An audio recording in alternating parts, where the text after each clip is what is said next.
The crystal chandelier above the mahogany table cast dancing shadows across pristine white tablecloths, each fold pressed to military precision. Rebecca Martinez adjusted the heavy silver tray in her hands, her calloused fingers gripping the ornate handles as she navigated between the high-backed leather chairs. The officers' dining room at the Naval War College in Newport had always intimidated the civilian staff, but tonight felt different. Tonight felt personal. Before we jump back in, tell us where you're tuning in from, and if this story touches you, make sure you're subscribed because tomorrow I've saved something extra special for you. She'd been working at the War College for 18 months now, ever since she'd moved back to Rhode Island after her medical discharge. The job at the Officers Club wasn't glamorous, clearing tables, serving meals, maintaining the dining areas, but it paid the bills and kept her close to the Navy. Life she'd once known.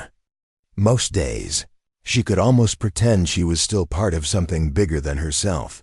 The dinner service was in full swing, and the dining room buzzed with the low murmur of senior officers discussing strategy, policy, and the complex dance of military politics.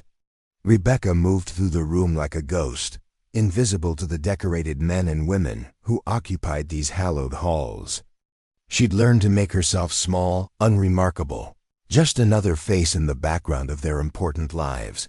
Captain Williams, the War College's deputy commandant, sat at the head of the main table, his chest adorned with ribbons that told stories of desert campaigns and peacekeeping missions.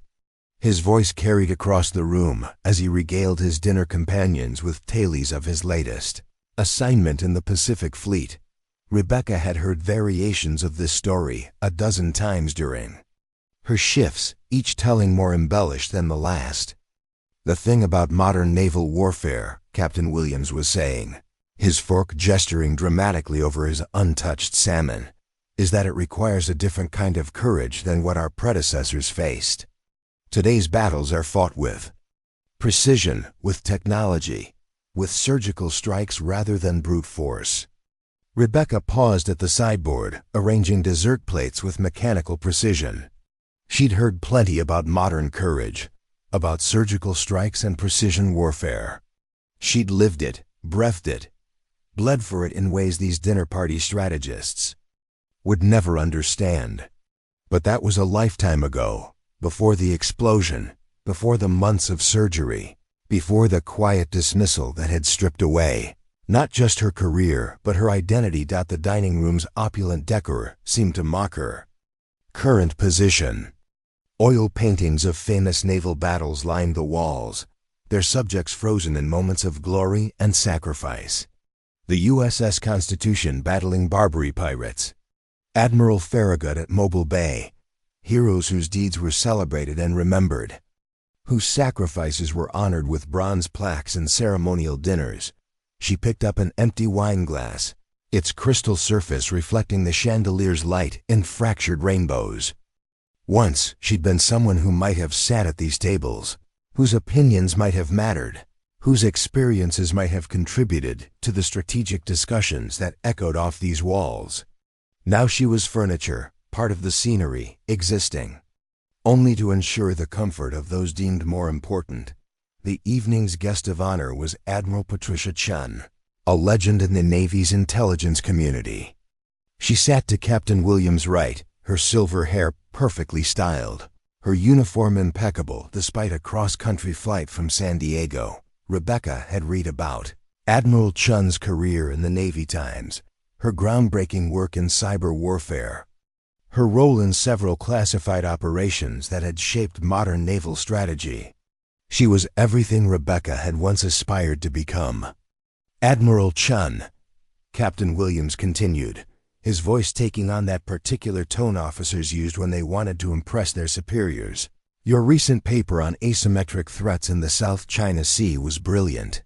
Absolutely brilliant. The way you analyze the intersection of traditional naval power and cyber capabilities. Rebecca tuned out the conversation as she began clearing the appetizer course. The plates clinked softly as she stacked them, each movement practiced and efficient. She'd learned to work quietly, to avoid drawing attention to herself. The last thing she needed was to become the subject of complaint from one of these distinguished guests.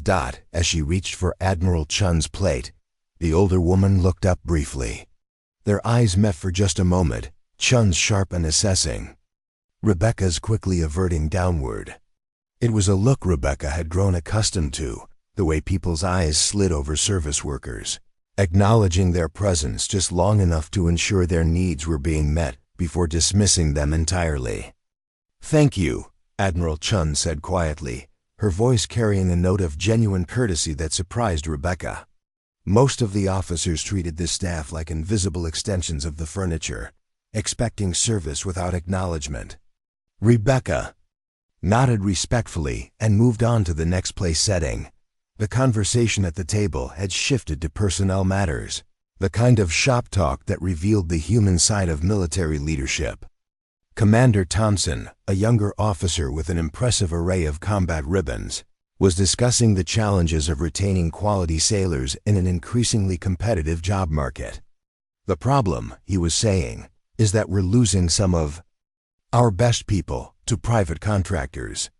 The money is better, the deployment's shorter, and frankly, the bureaucracy is less suffocating.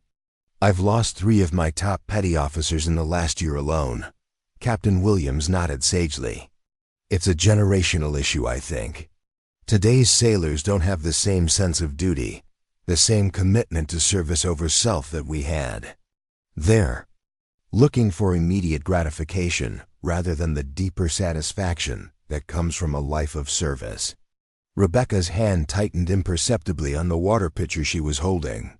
She'd heard this refrain before, this casual dismissal of younger service members' motivations and dedication. It always stung, partly because she knew it wasn't true, and partly because she recognized the subtle condescension in the way senior officers talked about enlisted personnel. She'd served alongside sailors who'd given everything for their country, who'd sacrificed relationships, health, and sometimes their lives in service of ideals larger than themselves. The idea that dedication could be measured simply by years of service or willingness to accept poor treatment seemed not just wrong, but insulting to the memory of those who'd paid the ultimate price. "Of course," Commander Thompson continued, "there are exceptions. I served with some remarkable enlisted personnel early in my career. People who embodied everything we claim to value: courage, honor, commitment. But they're increasingly rare." Admiral Chun set down her wineglass and leaned back in her chair, her expression thoughtful. "I wonder sometimes if we're asking the right questions. Instead of lamenting what we perceive as declining dedication, perhaps we should examine whether we're providing the kind of leadership and support that inspires people to stay. Are we honoring the sacrifices our people make, or are we taking their service for granted?" The question hung in the air, creating an uncomfortable silence at the table. Rebecca found herself slowing her movements, unconsciously drawn into the conversation despite her position as mere background. Admiral Chun's words carried a weight that suggested personal experience, an understanding that went beyond theoretical leadership principles. Captain Williams shifted in his seat, clearly uncomfortable with the implication that leadership might bear some responsibility for retention issues. "With respect, Admiral, I think you're giving too much credit to sailors who simply can't handle the demands of military life. Some people are cut out for service, others aren't. It's not about leadership, it's about character."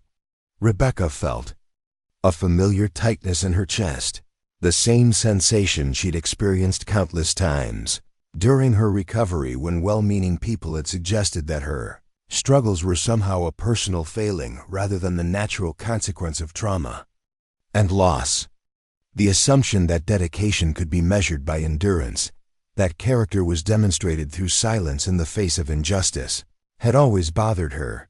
She moved to the far end of the dining room, ostensibly to retrieve clean napkins, but really to put some distance between herself and the conversation that was hitting too close to home.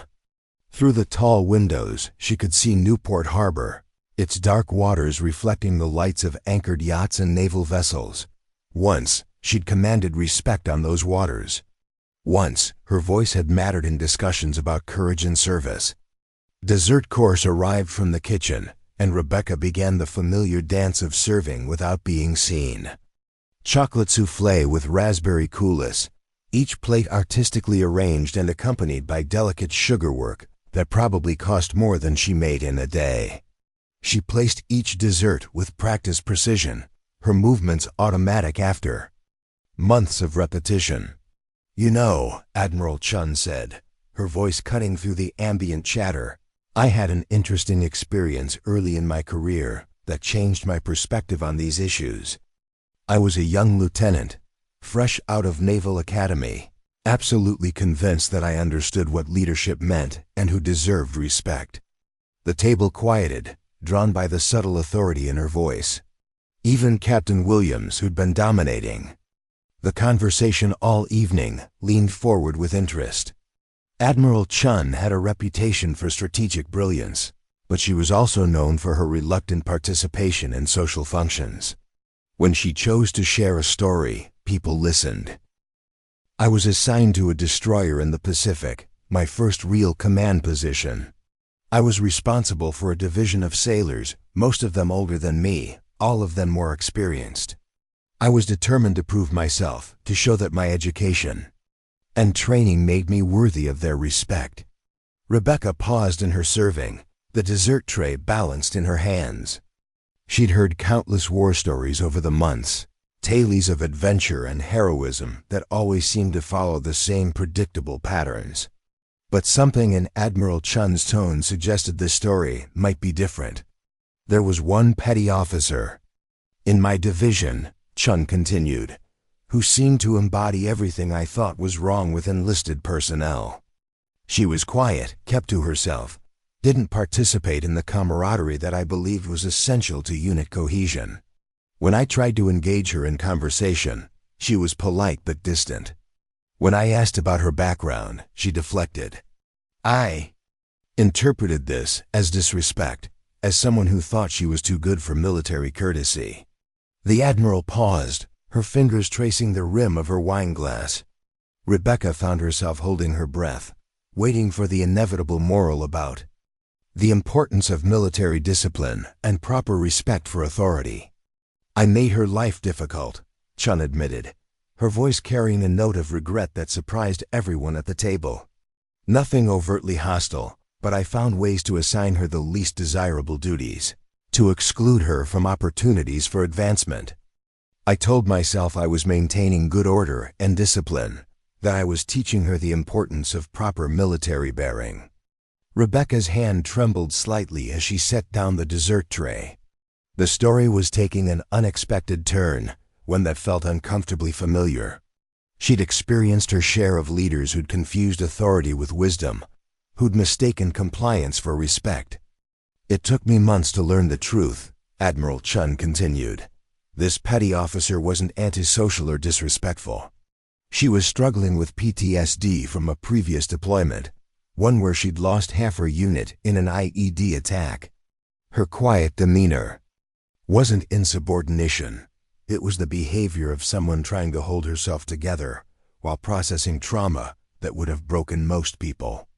The dining room fell silent except for the quiet clink of silverware against china. Rebecca felt her chest tighten, recognizing the familiar territory of invisible wounds and misunderstood behavior. She'd lived in that space between duty and damage, trying to maintain the facade of normalcy while fighting battles that no one else could see. Preparing and narrating this story took us a lot of time, so if you are enjoying it, subscribe to our channel. It means a lot to us. Now back to the story. "By the time I understood what was happening," Chun said, "I'd already done significant harm. My treatment of her had reinforced her sense of isolation and confirmed her belief that seeking help was a sign of weakness that would be punished rather than supported. She never filed a complaint, never spoke against me.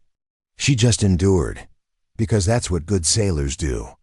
Captain Williams cleared his throat, visibly uncomfortable with the direction of the conversation.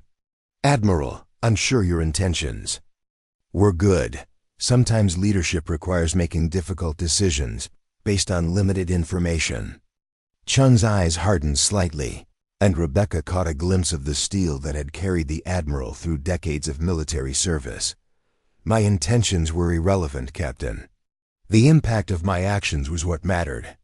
I nearly destroyed the career of one of the most dedicated sailors I've ever had the privilege to serve with, all because I couldn't see past my own assumptions about what military bearing should look like. Rebecca moved mechanically through the rest of her serving duties, but her mind was elsewhere, lost in memories of her own encounters with leaders who'd valued appearance over substance, who'd mistaken silence for weakness and struggle for insubordination. The familiar weight of old resentments settled on her shoulders like a heavy blanket, reminding her of all the reasons she'd learned to make herself invisible. The conversation at the officers' table continued, but the energy had shifted. Admiral Chun's story had introduced an uncomfortable element of introspection into what had begun as a comfortable evening of mutual congratulation. Rebecca could see the subtle signs of discomfort in the officers' body language, the way they avoided eye contact, the nervous adjustments of napkins and water glasses, the forced quality of their subsequent attempts at lighter conversation. As she prepared to return to the kitchen with the empty serving dishes, Rebecca caught Admiral Chun watching her with those same sharp, assessing eyes she'd noticed earlier. This time, though, there was something different in the Admiral's gaze, a quality of attention that suggested she was seeing more than just another member of the waitstaff. For a brief moment, Rebecca wondered what Admiral Chun might see when she looked at her. Did she see just another civilian employee, grateful for steady work and unremarkable in every way? Or did some part of her military experience recognize the careful way Rebecca carried herself, the unconscious habits of bearing and movement that years of service had ingrained so deeply they'd become second nature? The moment passed, and Rebecca continued her work, but the feeling of being truly observed lingered. It had been so long since anyone had looked at her with genuine attention, had seen her as more than just a function to be performed or a problem to be managed. The sensation was both thrilling and terrifying, awakening a part of herself she'd thought was safely buried beneath layers of civilian anonymity.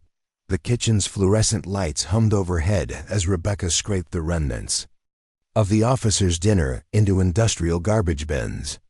Steam rose from the commercial dishwashers, creating a humid fog that made her cotton uniform cling uncomfortably to her skin. The contrast between the elegant dining room and the utilitarian kitchen always struck her as symbolic. All the glamour existed for those being served, while the reality of work happened in spaces designed purely for function. Maria Gonzalez, the head of kitchen staff, emerged from the walk-in cooler carrying tomorrow's produce deliveries. At 62, Maria had worked at the Naval War College, longer than most of the officers had been in the service. Her weathered hands moved with practiced efficiency as she began sorting vegetables, her dark eyes missing nothing that happened in her domain.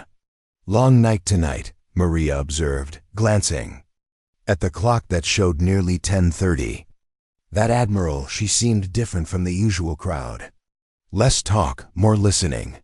Rebecca nodded, focusing on her task of loading the industrial dishwasher. She'd learned early in her employment that Maria saw everything and forgot nothing. But unlike the gossip who worked the day shift, Maria kept her observations to herself unless there was a reason to share them. "She asked about you," Maria added casually, her knife work never pausing as she diced onions for tomorrow's soup. Rebecca's hands stilled on the dish rack. "What do you mean?" "After you went back to the kitchen for the first time, she asked Captain Williams who you were, how long you'd been working here. He didn't know much, just said you were reliable, kept to yourself." Maria's eyes found Rebecca's across the prep counter. "I got the feeling she was curious about more than just your work history." The implications of Maria's words settled in Rebecca's stomach like a cold weight. In 18 months of employment, no officer had ever inquired about her personally. She'd cultivated her invisibility carefully, crafting a persona that was competent but unremarkable, helpful but forgettable. The idea that Admiral Chun had noticed her enough to ask questions felt dangerous in ways she couldn't fully articulate. Did she say why she was asking? Maria shrugged, but her expression suggested she had theories she wasn't ready to share. It just seemed interesting. You know how some officers are, they notice things others don't. Makes them good at their jobs, I suppose. Rebecca finished loading the dishwasher and started it running, the familiar sound of rushing water and grinding disposal masking the rapid beating of her heart. She'd spent so long hiding in plain sight that the thought of being truly seen felt like standing naked in a spotlight. There were parts of her story that she'd buried so deep she sometimes forgot they existed. Chapters of her life that existed only in medical files and classified reports that would never see the light of day. The kitchen's back door opened with a gust of cold October air, and Tommy Rodriguez, one of the evening security guards, stepped inside. At 24, Tommy was young enough to be her little brother, but he carried himself with the careful posture of someone who took his responsibilities seriously.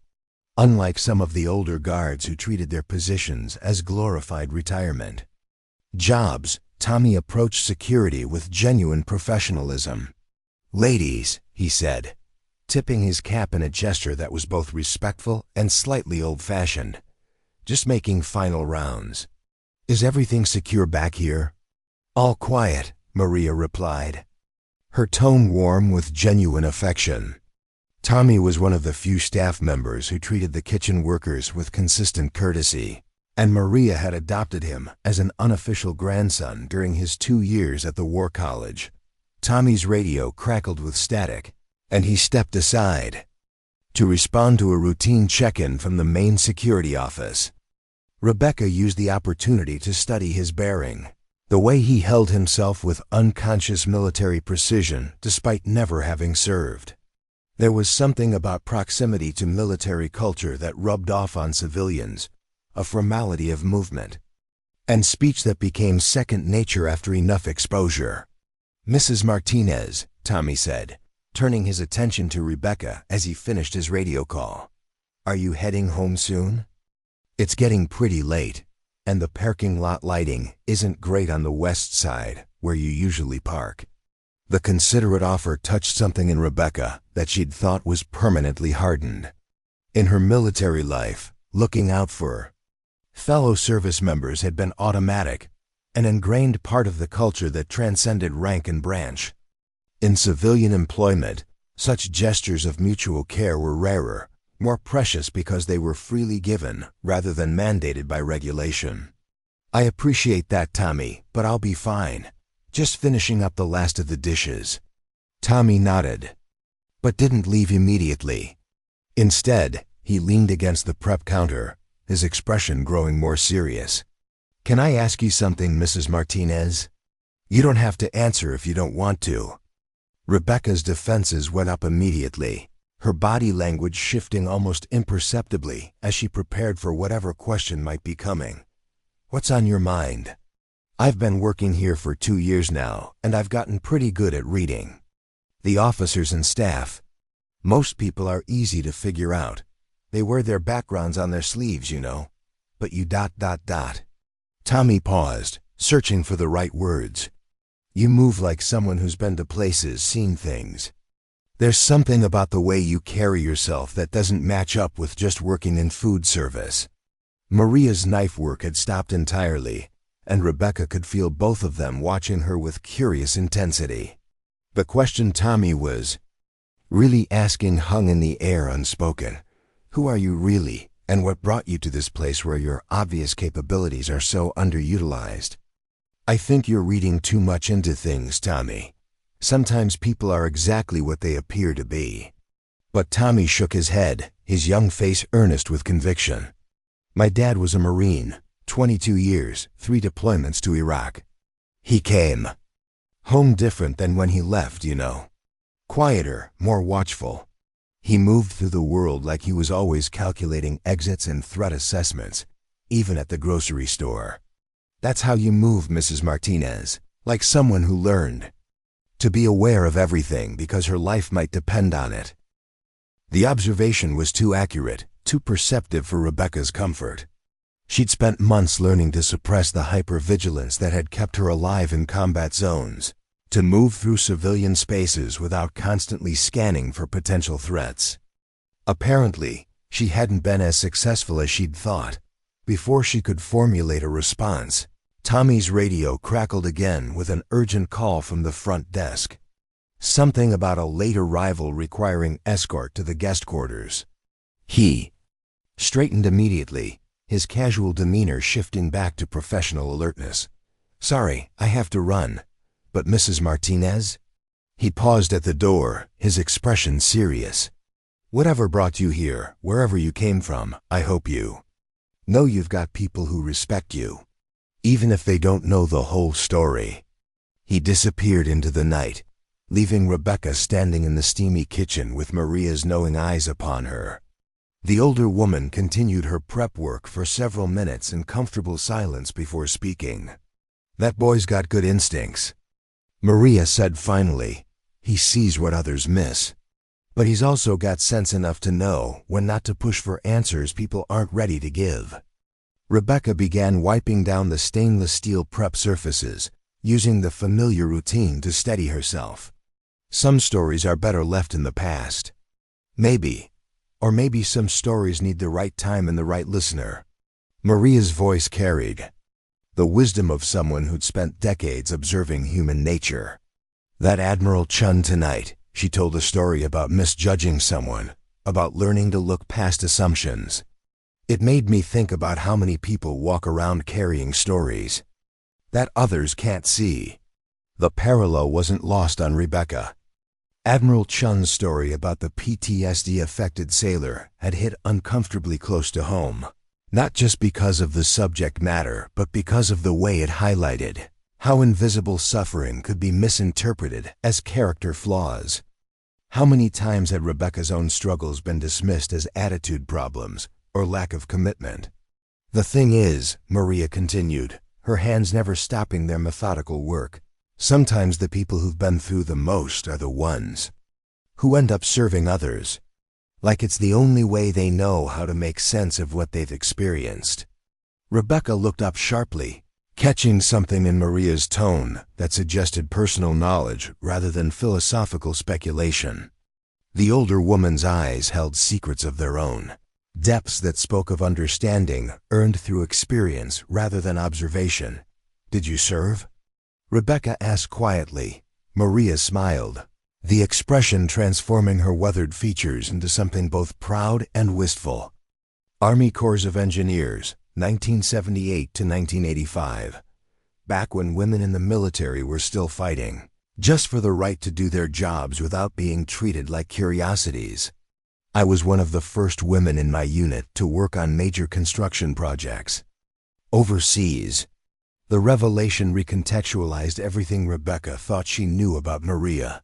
The efficiency, the quiet authority, the way she commanded respect from everyone in the kitchen. These weren't just personality traits, but habits formed by military service. Leadership skills honed in an era when women had to be twice as good to be considered half as competent. "Korea. Mostly," Maria continued. "Some work in the Philippines. I was good at my job, loved the challenges, the problem solving. But I was also young and idealistic, thinking that proving myself in the Army would automatically translate to respect in the civilian world." Rebecca set down her cleaning cloth, fully engaged now in a way she hadn't been with anyone since starting her job at the War College. Here was someone who might understand the particular challenges of military women transitioning to civilian life. The way skills that had been valued in uniform suddenly became invisible or irrelevant in the private sector. "What happened when you got out?" "Reality," Maria said with a rueful laugh. "I had experience managing multi-million-dollar construction projects, supervising teams of dozens of workers, coordinating complex logistics in hostile environments. But somehow the only jobs I could get were in food service or cleaning. Employers Saw female veterans and assumed I might be unstable, unreliable, or just too aggressive for their workplace culture. The familiar sting of recognition hit Rebecca like a physical blow. She'd experienced variations of the same prejudice, the assumptions, about female veterans that ranged from patronizing sympathy to outright suspicion. The way her military experience was simultaneously discounted as irrelevant and feared as potentially dangerous. How did you end up here? Luck, mostly. The previous head of kitchen staff was retiring, and her replacement needed someone who could handle the logistics of feeding hundreds of people daily while maintaining the kind of standards military officers expected. My construction experience translated better to large-scale food service than you might think. It's all about planning, resource management, and quality control under pressure. Maria paused in her work, her expression growing more thoughtful. But the real reason I've stayed here for 15 years is that it's one of the few places where my military background is seen as an asset rather than a liability. The officers understand what that experience means, even if they don't always show it. Rebecca felt something loosening in her chest, a tension she'd been carrying so long she'd forgotten it was there. Here was proof that it was possible to find. A place where military experience was valued, where the skills and perspectives gained through service could find meaningful expression even in civilian contexts.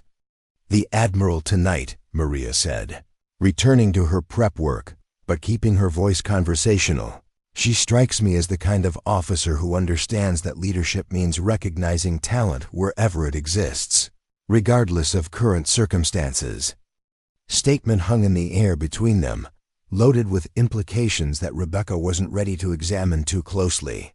The idea that Admiral Chun might have seen something in her beyond simple competence as a server was both thrilling and terrifying.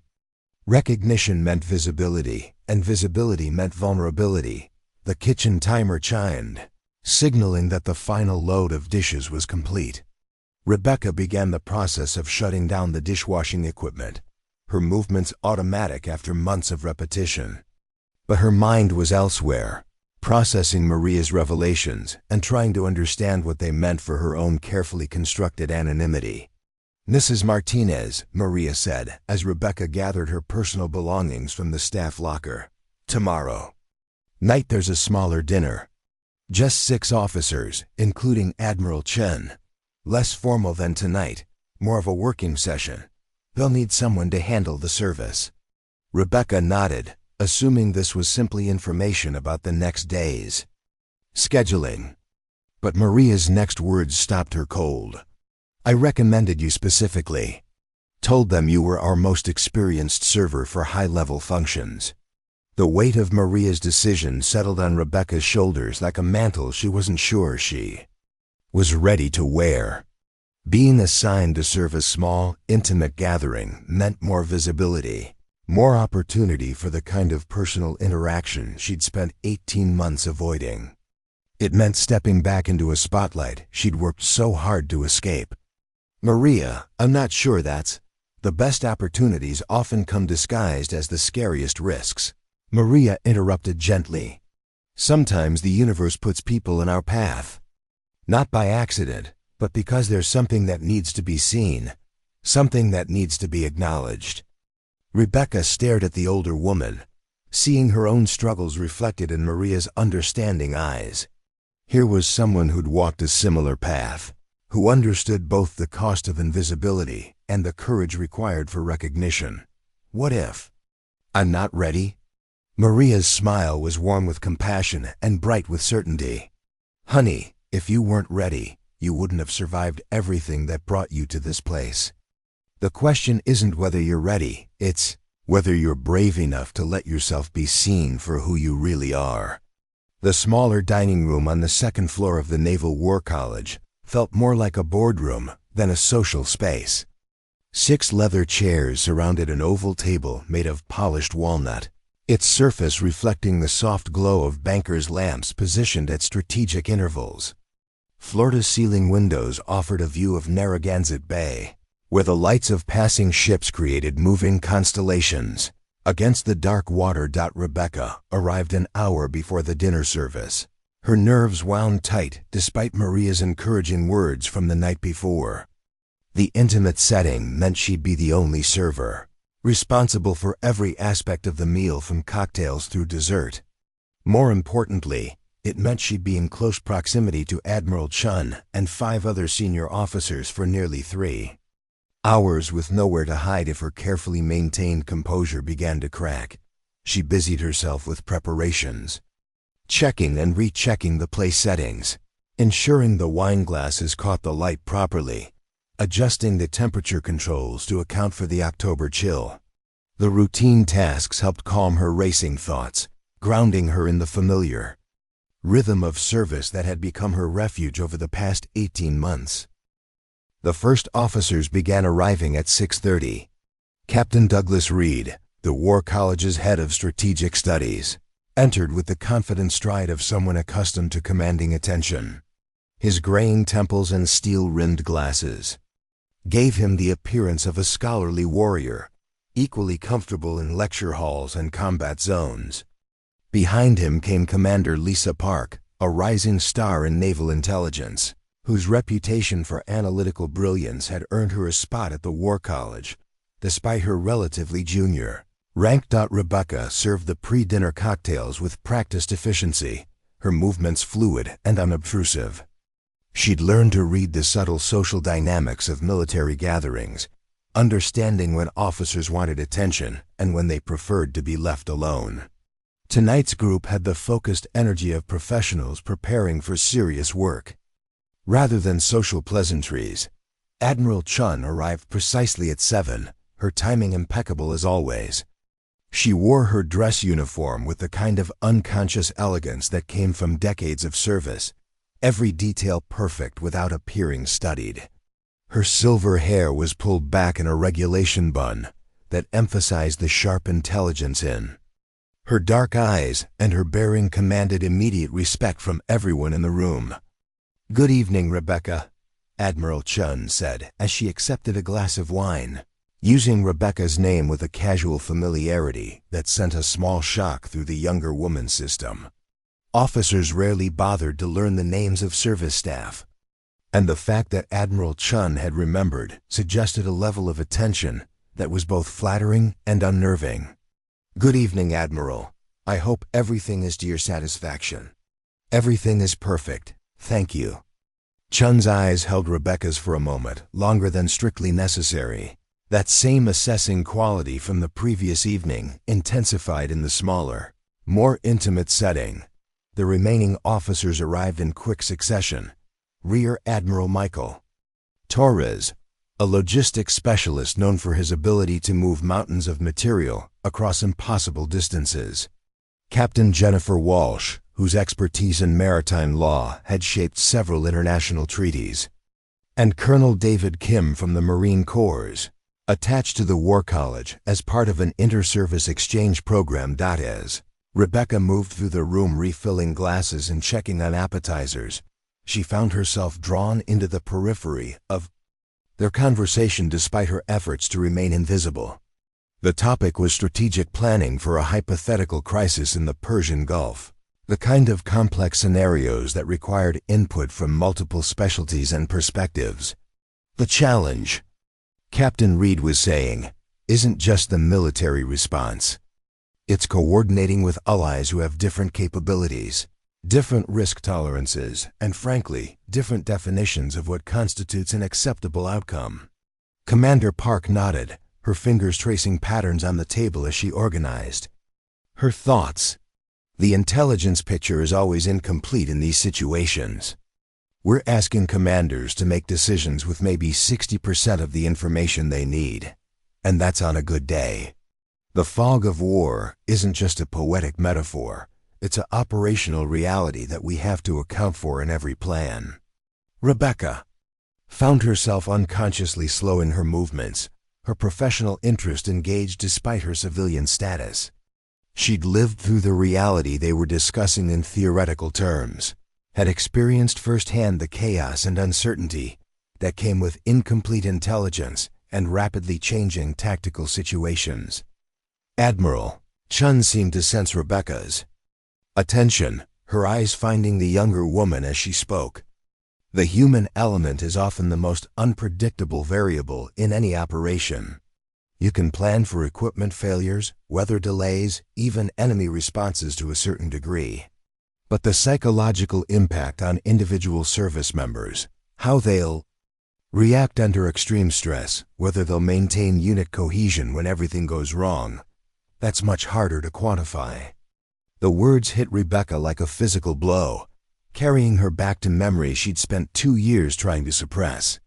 The weight of gear in 100-degree heat, the constant awareness of potential threats, the split-second decisions that meant the difference between mission success and catastrophic failure. But most of all, the crushing responsibility of leadership, of knowing that other people's lives depended on her judgment and competence. She excused herself to the kitchen under the pretense of checking on the main course, using the brief privacy to steady her breathing and push down the tide of memories that threatened to overwhelm her carefully maintained composure. The industrial kitchen felt like a sanctuary, its familiar sounds and smells grounding her in the present moment. Maria was putting finishing touches on the dinner plates, her experienced hands arranging the components with an artist's eye for balance and color. She looked up as Rebecca entered, immediately reading the tension in the younger woman's face. "Too close to home?" Maria asked quietly, her voice carrying the understanding that came from shared experience. "They're talking about leadership under fire, about making decisions with incomplete information." "It's like they're describing ... double quotes." Rebecca trailed off, unable to finish the sentence. "Your life," Maria completed gently. "The things you did, responsibilities you carried, the reasons you're qualified to be sitting at that table instead of serving it." Rebecca leaned against the prep counter, her hands gripping the stainless steel edge until her knuckles went white. "But I'm not sitting at that table. I'm here, in the kitchen, because that's where I belong now. That other life, that other person, she doesn't exist anymore." Maria set down her garnishing tools and fixed Rebecca with a steady gaze. "Honey, you can change your circumstances, your job, even your identity to some degree. But you can't change your experiences or the wisdom they gave you. That knowledge, that understanding, it's still part of you whether you acknowledge it or not." The timer chimed, indicating that the main course was ready for service. Rebecca took a deep breath, collecting herself before returning to the dining room. But as she carried the plates through the swinging doors, she couldn't shake the feeling that something fundamental was shifting, that the careful equilibrium she'd maintained for 18 months was beginning to fracture. The conversation had evolved during her absence, moving from theoretical planning to personal experiences. Colonel Kim was describing a joint operation he'd participated in during his last deployment, his matter-of-fact tone belying the complexity and danger of the mission he was recounting. "The thing that saved us," he was saying as Rebecca served his plate, wasn't superior technology or overwhelming firepower. It was a Navy EAD specialist who had the courage to make a call that contradicted our original intelligence. She saw something the rest of us missed, something that would have gotten half the team killed if we'd proceeded as planned. Rebecca's hand trembled slightly as she set down the colonel's wine glass, the mention of Navy EAD hitting her like an electric shock. She forced herself to continue serving, to maintain the facade of professional invisibility. But every instinct was screaming that this conversation was veering into dangerous territory.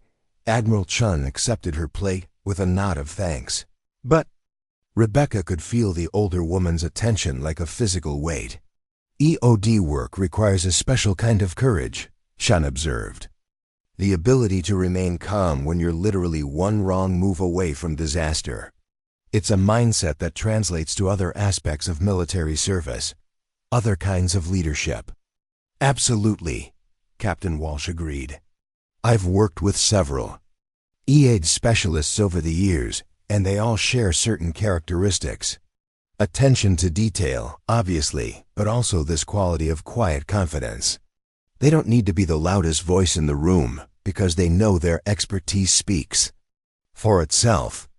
Rebecca finished serving the main course and retreated to the sideboard, ostensibly to organize the wine service, but really to put some physical distance between herself and a conversation that was hitting far too close to home.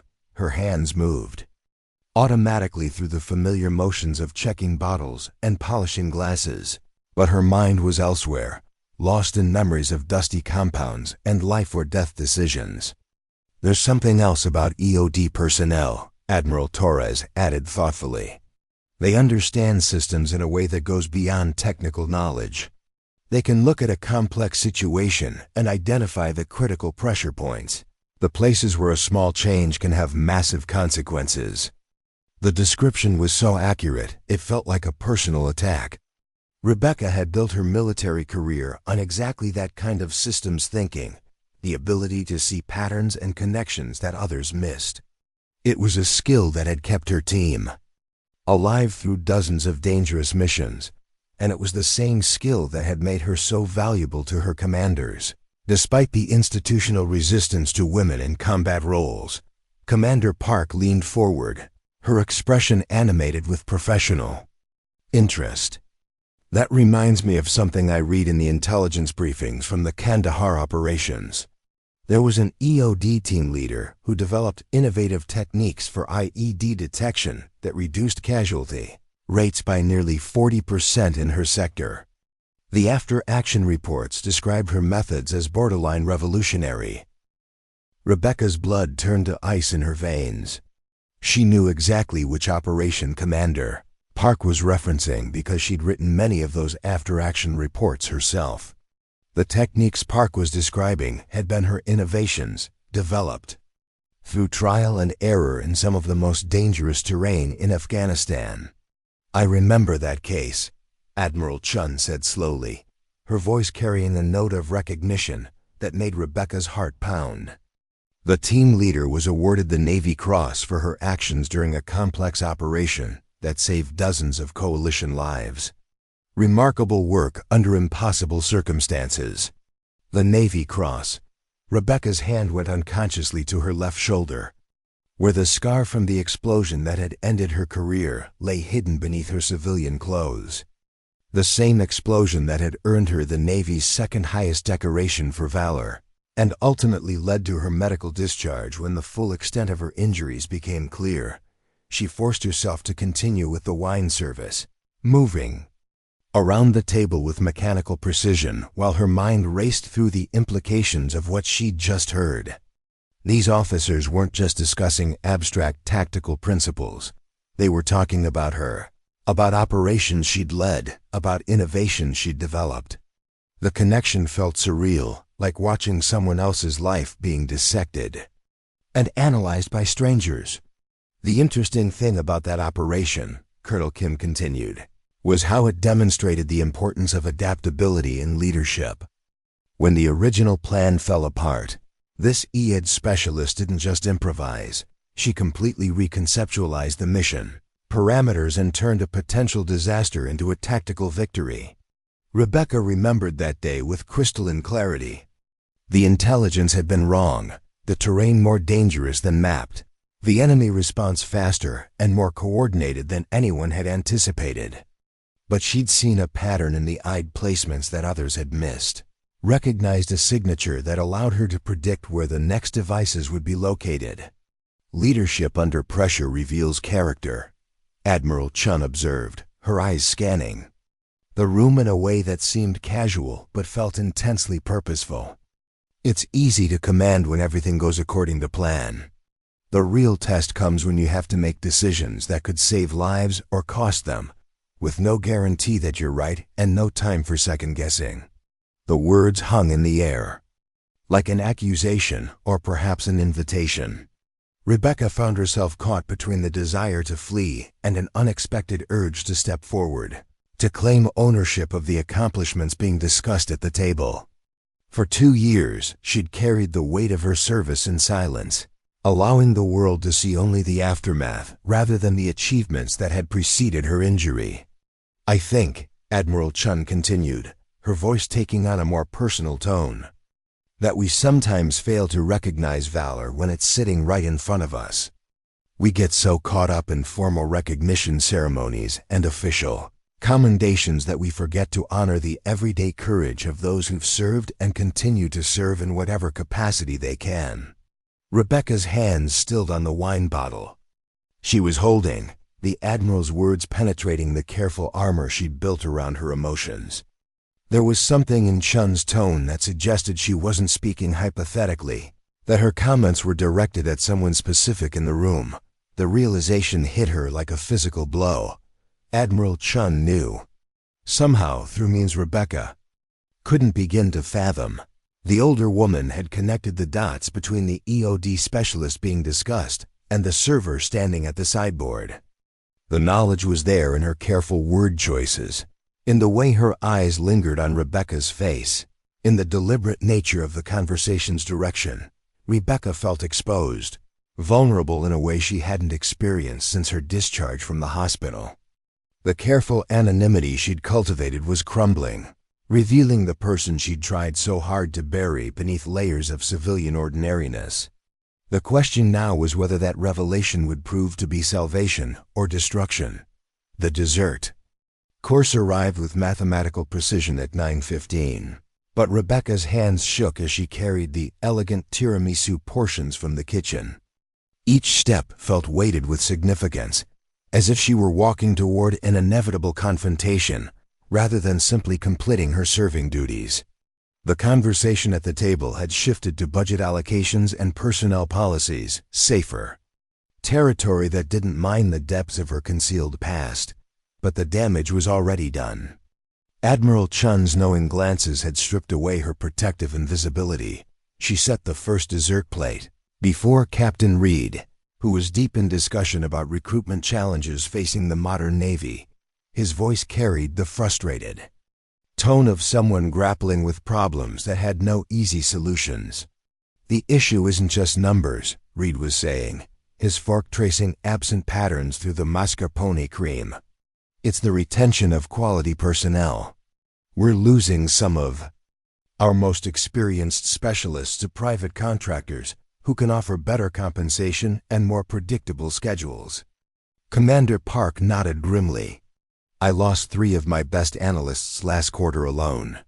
All of them cited family considerations as primary factors in their decision to leave. It's hard to argue with someone who says they want to be home for their children's bedtime stories." Rebecca moved silently around the table, refilling coffee cups and water glasses while processing the familiar complaints.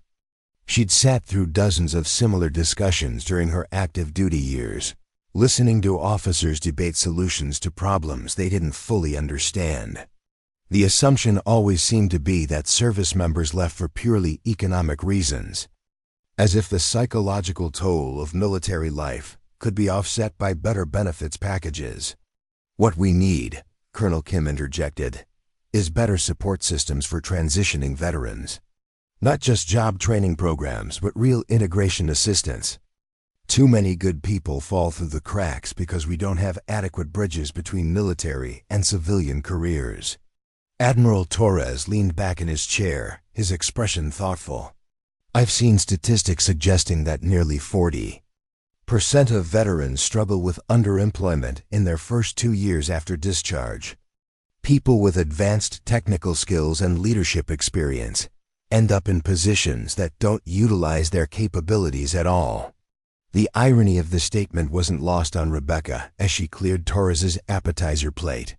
Here she was, living proof of exactly the problem he was describing, invisible to the very people discussing her demographic as if she were a theoretical construct rather than a flesh and blood example of systemic failure.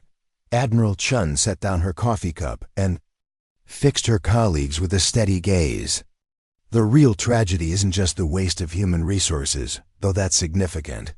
It's the personal cost to individuals who've given everything to their country and then find themselves struggling to rebuild their identities in civilian contexts. Rebecca felt Chun's words like arrows finding their target, each one striking at the carefully constructed walls she'd built around her emotions. The Admiral's insight was too specific, too personal to be coincidental. She was speaking directly to Rebecca's experience while maintaining the pretense of general policy discussion. "There's also the issue of invisible disabilities," Commander Park added, her voice taking on a more personal tone.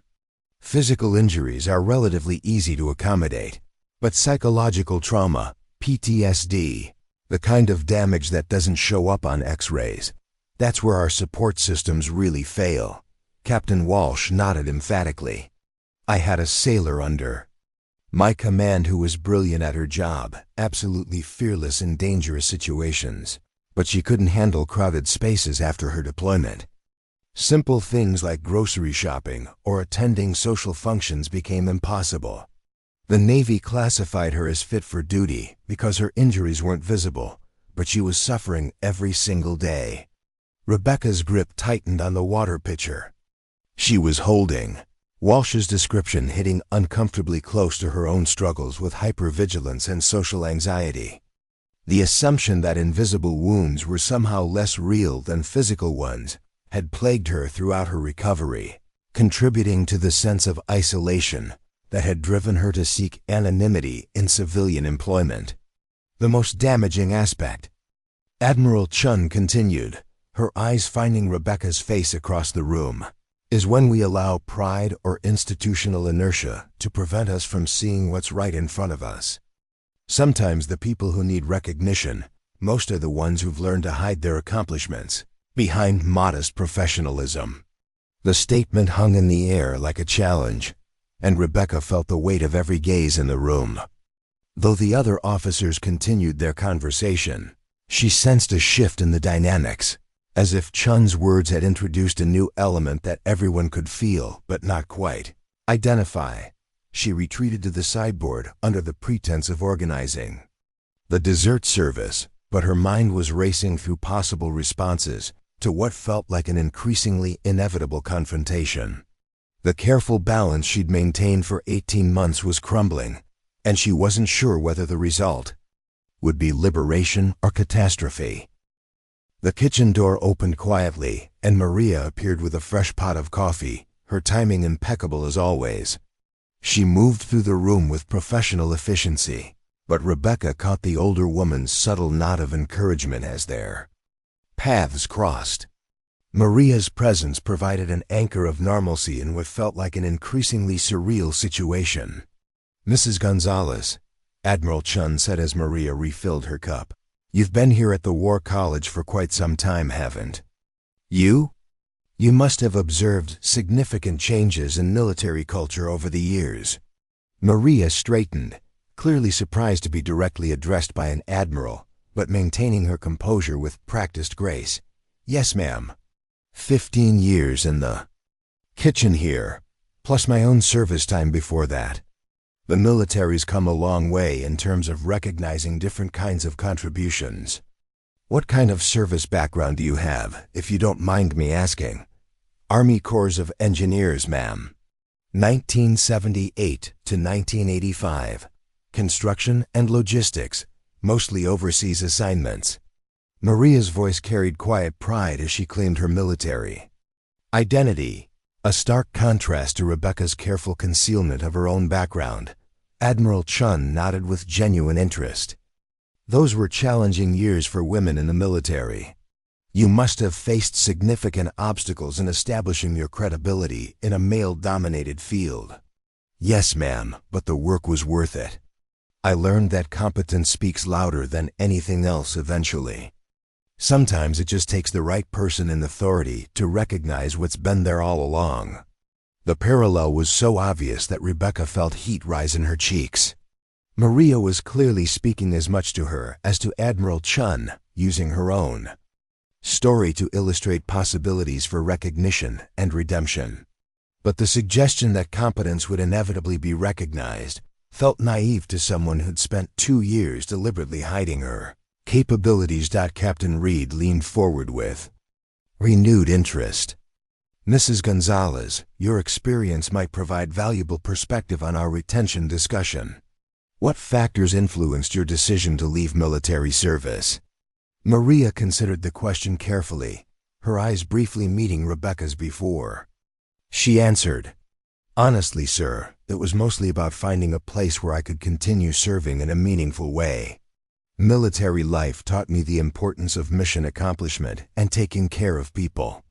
When I left active duty, I wanted to find civilian work that honored those same values." "And you found that here at the War College?" "Yes, sir. Working with military personnel, supporting their educational mission, it feels like a continuation of service rather than a complete break from my military identity." Admiral Chun smiled, the expression transforming her austere features into something warmer and more approachable. "That's exactly the kind of successful transition we should be facilitating for all veterans. The ability to maintain connection to military values while building new civilian careers." Rebecca felt a stab of envy at Maria's apparent comfort with her hybrid identity. The older woman had found a way to honor her military background while embracing civilian life, creating a synthesis that Rebecca had never considered possible. Her own approach had been more binary, complete concealment of her past in service of civilian anonymity. Colonel Kim pushed back his dessert plate and leaned into the conversation. "Mrs. Gonzalez, do you think there are other veterans working here who might benefit from similar recognition of their service? People whose backgrounds might not be immediately obvious." The question felt like a trap, though Rebecca couldn't be sure whether it was intentional or coincidental. Maria's eyes found hers again, and this time the older woman's expression carried a clear message. This is your moment, your choice to step forward or remain hidden. "I think," Maria said carefully, "that many veterans learn to downplay their service when they transition to civilian careers. Sometimes it's practical, avoiding assumptions about PTSD or difficulty with authority. Sometimes it's protective, not wanting to constantly explain or justify their experiences to people who haven't served." Commander Park nodded thoughtfully. "That's unfortunate. Military experience provides valuable skills that translate well to civilian leadership roles. Strategic thinking, crisis management, the ability to function under pressure, these are assets, not liabilities. The challenge," Admiral Torres added, "is creating environments where veterans feel safe revealing their backgrounds without fear of discrimination or stereotyping." Rebecca found herself caught between competing impulses, the desire to contribute to a conversation about issues she understood intimately, and the protective instinct that had kept her silent for 2 years. Every comment felt personally directed, as if the entire discussion were an elaborate setup designed to draw her out of hiding. Admiral Chun finished her dessert and set down her fork with deliberate precision. "I think the most important factor is leadership recognition. When senior personnel take the time to truly see the people around them, to look beyond surface appearances and job titles, remarkable things can happen." The Admiral's eyes swept the room, lingering on Rebecca with unmistakable intent. Sometimes the most qualified person for a position isn't the obvious candidate. Sometimes exceptional capability is hidden behind circumstances that don't reflect true potential. Captain Walsh shifted in her seat, clearly sensing undercurrents she couldn't quite identify. "Are you referring to specific promotion policies, Admiral, or speaking more generally about talent recognition?" "I'm speaking," Chun said with careful emphasis, "about the responsibility of leadership to see the whole person, not just their current role. To recognize when someone's serving beneath their capabilities due to circumstances beyond their control." Rebecca felt the walls closing in around her carefully constructed anonymity. Chun's comments were too pointed, too specific to be general policy discussion. The Admiral knew something, had somehow connected dots that Rebecca thought she'd kept safely separated. The question now was what Chun intended to do with that knowledge. Maria began clearing the dessert plates, her movements providing welcome distraction from the intensity of Chion's scrutiny. As she reached for Rebecca's position at the sideboard, she whispered quietly enough that only Rebecca could hear, "Sometimes the bravest thing is letting yourself be seen." The words hit Rebecca like a physical blow, cutting through her defenses to the core fear that had driven her into hiding. She'd spent 2 years believing that invisibility was safety, that anonymity was protection from further injury. But Maria's insight suggested a different possibility, that true courage might require vulnerability, that healing might demand acknowledgement rather than concealment. Admiral Chun stood from her chair, her movement commanding immediate attention from everyone in the room. "Ladies and gentlemen, this has been an exceptionally productive evening. The strategic planning session was valuable, but I think the most important insights came from our broader discussion about recognizing and utilizing talent wherever it exists." The other officers began their preparations to leave, gathering materials, and exchanging final comments about upcoming meetings and project deadlines. But Rebecca noticed that Admiral Chun made no move toward the door, instead positioning herself near the windows where she could observe the room while maintaining some privacy.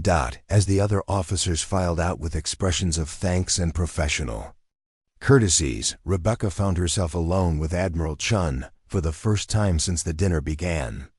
The weight of unspoken knowledge hung between them like a physical presence, and Rebecca knew that the moment of reckoning she'd been dreading and anticipating in equal measure had finally arrived. Chun turned from the windows, her expression grave but not unkind. "Rebecca, would you mind staying for a few minutes? I'd like to speak with you privately." The request felt less like a question than a gentle command, delivered with the quiet authority of someone accustomed to being obeyed. Rebecca nodded, her throat too tight for words, and began the mental preparation for a conversation that would either destroy her carefully constructed civilian life or transform it into something entirely new. The dining room felt cavernous with just the two of them remaining, the elegant furnishings and formal table settings taking on an almost theatrical quality in the aftermath of the evening's revelations. Rebecca stood frozen near the sideboard, her hands clasped behind her back in an unconscious return to military bearing that she hadn't displayed in months. Admiral Chun moved with deliberate calm to one of the leather chairs, gesturing for Rebecca to join her at the table rather than maintaining the servant-officer distance that had defined their interactions. "Please, sit down," Chun said, her voice carrying none of the formal command authority she'd used during the dinner discussion. Instead, there was something almost maternal in her tone, a gentleness that Rebecca found more unnerving than direct. Confrontation would have been. Rebecca approached the table with careful steps, choosing a chair that positioned her facing the windows, so she could watch the harbor lights while avoiding direct eye contact with the Admiral. The familiar sight of ships moving through dark water provided an anchor point for her spiraling thoughts, a reminder of the world beyond this room where her carefully constructed anonymity might still be salvageable. "You're wondering how I know," Chun said without preamble, settling back in her chair with the relaxed posture of someone prepared for a long conversation. "It wasn't immediate recognition, if that's what you're thinking. 2 years ago you looked quite different. Shorter hair, about 15 pounds heavier, and considerably more confident in your bearing." The clinical assessment felt like being dissected, each observation stripping away another layer of Rebecca's protective facade. She'd worked so hard to transform herself from the woman who'd left the Navy that hearing her former self described felt like learning about a stranger. "The Navy Cross ceremony," Chun continued, her eyes studying Rebecca's profile as she stared out at the harbor. "I was there as a representative of naval intelligence. Your commanding officer, Captain Rodriguez, gave a speech about innovation under fire, about how your tactical adaptations had revolutionized EOD protocols for the entire theater." Rebecca's hands tightened in her lap, memories of that day flooding back with painful clarity.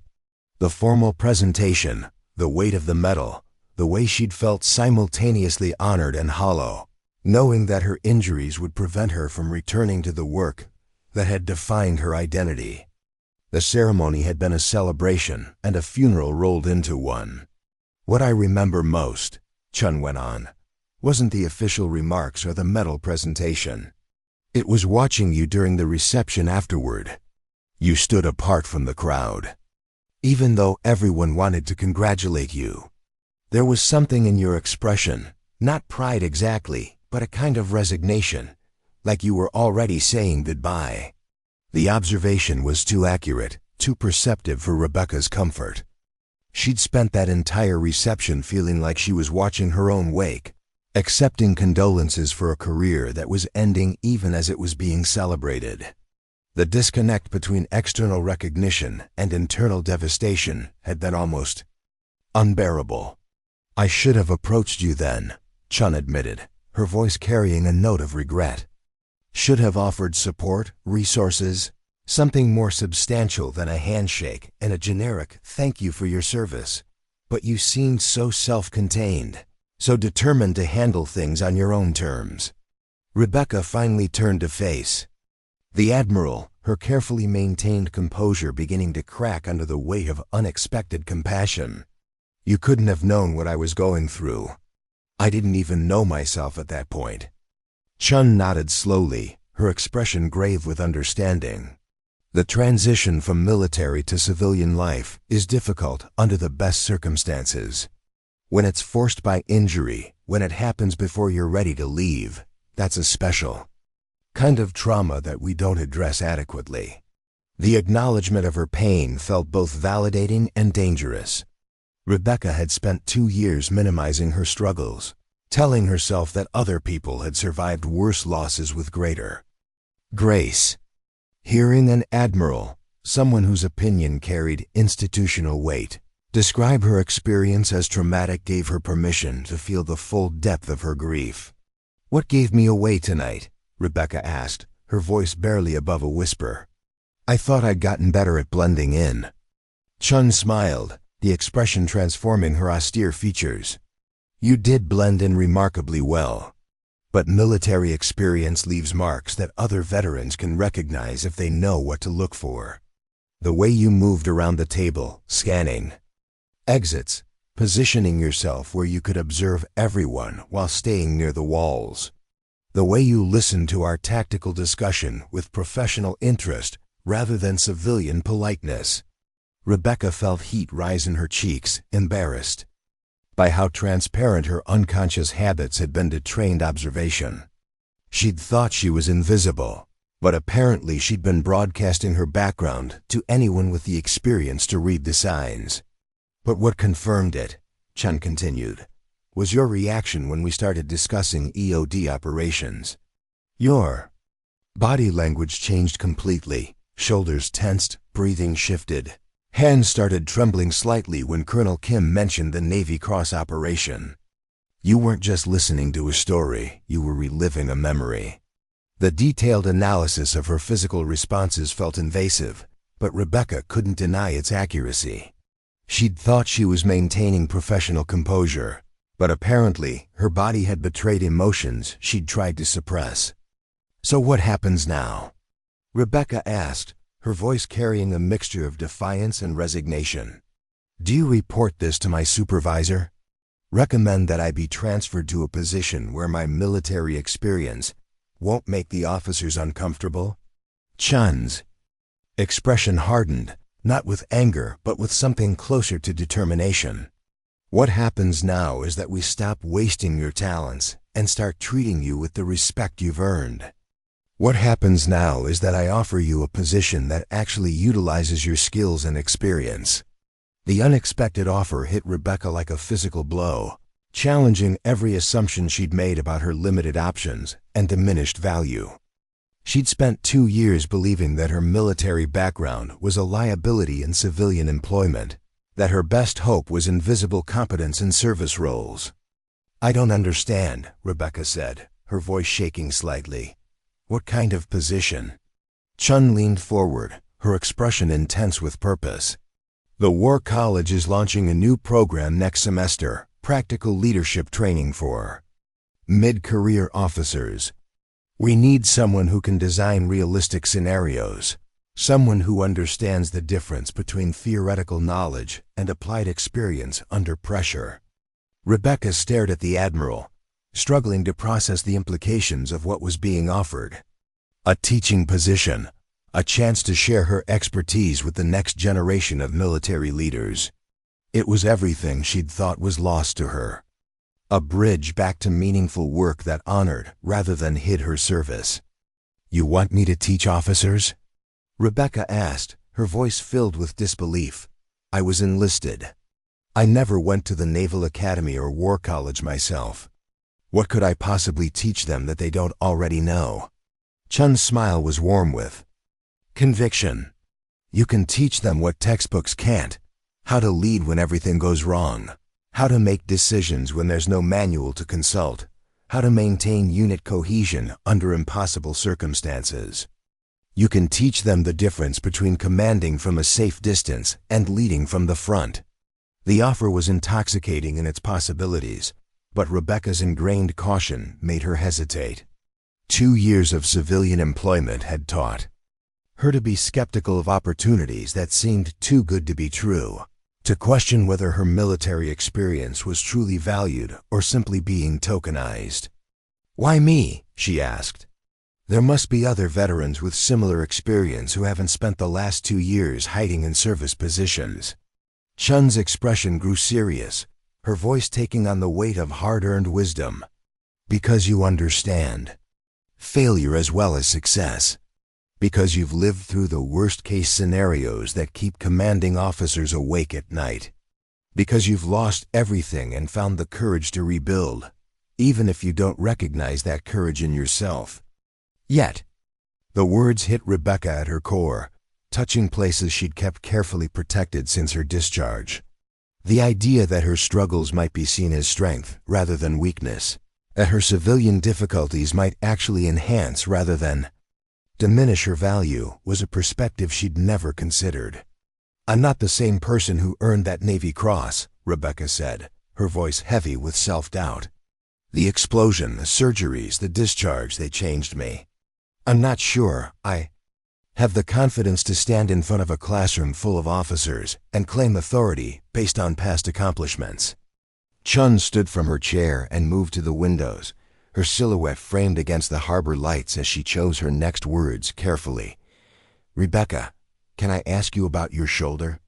The unexpected question sent a jolt of alarm through Rebecca's system. Her left shoulder was her most carefully guarded secret, the visible reminder of the explosion that had ended her career.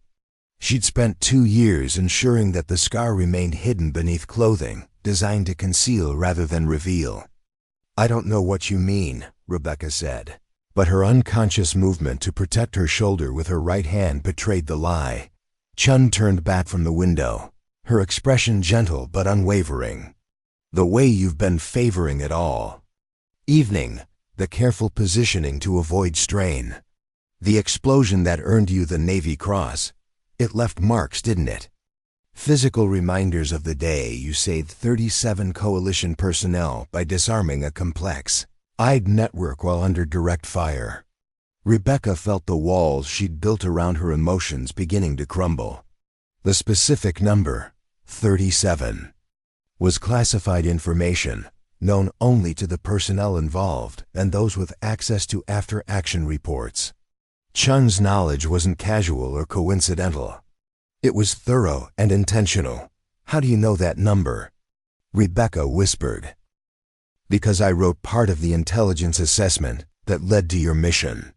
Because I've read every after-action report from that operation at least a dozen times. Because your innovation saved lives in subsequent operations throughout the theater." Chun's voice carried the weight of absolute certainty. "You think that explosion diminished you, but it was proof of your commitment to the mission and your people." Rebecca's hand moved involuntarily to her shoulder where the surgical scars created a map of metal fragments and medical intervention. For 2 years, she'd seen those marks as symbols of her failure to complete her service. reminders of the career that had been cut short by circumstances beyond her control. "It ended everything," Rebecca said, her voice breaking slightly. "My career, my identity, my sense of purpose. I went from being someone who mattered to someone who serves coffee, to people who actually make decisions." Chun moved closer, her expression fierce with conviction. "It ended one chapter of your service, not your entire story. The skills that made you exceptional in the field, analytical thinking, crisis management, the ability to see patterns others miss, those weren't damaged by the explosion. They're still there, waiting to be used again." The Admiral paused, studying Rebecca's face with the intensity of someone preparing to take a significant risk. "There's something else I need to tell you. Something that might help you understand why this opportunity matters so much to me personally." Rebecca looked up, caught by the change in Chun's tone. The formal authority had been replaced by something more vulnerable, more human. 23 years ago, I was a young intelligence officer struggling with my own transition. Not from injury, but from a classification error that derailed my career trajectory and left me questioning whether I belonged in the Navy at all. Chun's voice carried the weight of old pain, carefully controlled but still present. "A senior officer took a chance on me, saw potential where others saw problems. That decision changed my life and ultimately led to everything I've accomplished since." The parallel was clear, and Rebecca felt the weight of it settling on her shoulders. Like a mantle she wasn't sure she was ready to wear. Chun wasn't just offering her a job. She was offering redemption, a chance to reclaim not just her career, but her sense of purpose and identity. "I'm scared," Rebecca admitted, the words coming out in a rush before she could stop them. "Scared that I'm not who I used to be, that I won't be able to live up to expectations. Scared that if I try and fail, I'll have to face the fact that the explosion really did take everything away from me." Chun nodded with understanding. "Fear is appropriate. This isn't a small step. It's a leap back into a world where your decisions will matter, where people will depend on your expertise. But Rebecca, you've already proven you can handle responsibility under impossible circumstances. Teaching officers how to lead during a crisis isn't harder than actually leading during a crisis." Rebecca stood from her chair, moving to join Chun at the windows where the harbor stretched out before them like a dark promise. Ships moved through the water with purposeful navigation, their lights cutting through the darkness toward destinations only they could see. "If I said yes," Rebecca said slowly, "what would that look like? How does someone go from serving tables to teaching at the Naval War College?" Chun's smile was radiant with possibility. "We start with consulting work, developing curriculum, reviewing case studies, providing input on realistic scenario planning. As you rebuild your confidence and we demonstrate your value to the institution, we transition to direct instruction. Guest lectures at first, then full courses as you're ready." The progression seemed both logical and overwhelming, a pathway back to relevance that honored her need for gradual reintegration, while offering clear advancement toward meaningful work. It was everything she'd thought was impossible, offered by someone who understood both her capabilities and her fears. "There's one condition," Chun added, her tone becoming more serious. "No more hiding. If you take this position, you embrace your military identity rather than concealing it. The whole point is to share your experience, which means being willing to discuss your service openly." The requirement felt both terrifying and liberating. 2 years of concealment had provided safety, but also isolation, protecting her from judgment, while cutting her off from the military community that had once defined her identity. The prospect of reclaiming that connection was intoxicating and frightening in equal measure. Rebecca turned from the window to face Chun directly, her decision crystallizing with sudden clarity. "When would I start?" Chun's expression transformed. "With triumph and relief. January semester begins in 6 weeks." That gives us time to handle the administrative details and prepare your first curriculum modules. It also gives you time to adjust to the idea of being Dr. Rebecca Martinez instead of just Rebecca the server. The title felt foreign and wonderful, a recognition of expertise she'd never thought she'd claim again.